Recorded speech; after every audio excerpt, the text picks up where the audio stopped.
ঘর বাড়ি সব ফাইটে গেছে গা আমরা কই থাকবো কয়টা বাড়ি ফাটছে এমনি ওই তো ফার্স্টে তো মোটামুটি 15-20টা বাড়ির মতো ওয়াল মল ফাইটে গেছে গা আমরা তো ইয়া করে মনে কয় নাম্বার ওয়ার্ড এটা এটা 3 নাম্বার ওয়ার্ড 3 নাম্বার ওয়ার্ড না হ্যাঁ তারপরে দিয়া বহুত কিছু ফাস্ট আছে মানুষের বাড়ি ঘর দুয়ার এইভাবে কি আজকে ফুটারে তো আরো ফাটবো তাহলে আমরা ওয়ালে ফুরে গেলে কেমনে কিতা কইরা মাটির ঘর এটা কি কই বিশেষ থাকতাম আছে আমরা? মাটির ঘর গরিব মানুষ ফাটতে হইতে পারে আমরা তো গরিব গরিব মানুষ মানুষ অনেক কষ্ট ঘরটা উড়াইছে কিতা করণ করে দিব কেউ আয় দেখি গেছেন তো কাকা কাটা আছে অফিসার আগে তারা কিতা কয়ে গেছে তারা তারা আইসে কয় কইছে জরিমানা দিব এরপর পরে কই দিত না কিতা গেছে এরপর কইছে আমরা বোম ফুটা তো নিষেধ করে দিছিলাম প্রথম এরপর কইছে জানি অফিসার আইছে অফিসার এরপর বোম ব্রাশ করে গেছে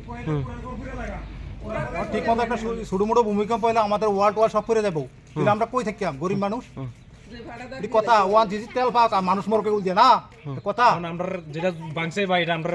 জরিমানাটা আমরা ওয়ার্ড ফার্স্টে কিভাবে জরিমানা দিয়ে এখন আপনারা দাবি কিতা কো আমরা দাবি আমরা ওয়াল ফাটার আমরা জরিমানা দিয়ে দিব ভর্তি দোকান চাই আমরা নালে কিতা করব হ্যাঁ নালে কিতা করব না পাইলে ওয়ান জিজি কাজ বন্ধ করে দিবি ডাইরেক্ট কোনো কথা নাই আমরা কি মরে যাবো কেবল তো যা সব তেল দিয়ে কি রাখো তো তেল তো মানুষের জন্য জন্ম হয় মানুষ থাকতো না ঘর বাড়ি পড়ে যাবো তেল দিয়ে কিতা করব ক্ষতিপূরণ না পাইলে আমরা এদিকে বুম ফুটাতে দিতাম না